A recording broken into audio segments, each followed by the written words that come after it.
चला तर फ्रेंड्स, आज बनवूया थंडगार आमरस आणि गरमागरम पुऱ्या। याचं कॉम्बिनेशनच खूप भारी आहे। याचा पूर्ण व्हिडिओ तुम्हाला फोटोच्या खाली त्रिकोणावर पाहायला मिळेल। तर आंबे इथे मी पाण्यामध्ये ठेवलेले। तर आंबे पाण्यामध्ये का ठेवायचे, किती वेळ ठेवायचे, काय त्याची माहिती आहे सर्व मी यूट्यूबच्या मोठ्या व्हिडिओमध्ये सांगितलेले आहे, तर नक्की पहा। तर इथे चाकूने अगोदर आंबा कापून घेतला आणि धारदार असा चमच्याने त्याचा गर काढून घेतला। तर आता मिक्सरमध्ये आंबा टाकून घेतलाय। यामध्ये साखर टाकायची, वेलची पावडर आणि तुम्हाला लागेल तसं दूध, घट्ट आमरस हवा आहे का पातळ त्यानुसार दूध टाकायचं, साखरसुद्धा टाकायची। तर झटपट आपला आमरस इथे तयार आहे। फ्रीजमध्ये ठेवायचा म्हणजे थंडगार खायला छान लागतो।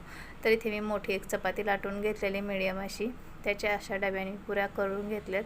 तर या पुऱ्या अशा टम्म फुगल्या जातात किंवा तुम्ही छोट्या छोट्या गोळा घेऊन सुद्धा लाटू शकता। तर पुऱ्या तयार आहेत, आमरस तयार आहे। तर झटपट होणार आपला आमरस पुरीचा बेत तयार झाला आहे। तुम्हाला माझे नवनवीन व्हिडिओ पाहिजे असतील तर चॅनलला सबस्क्राईब, लाईक करा। Bye bye.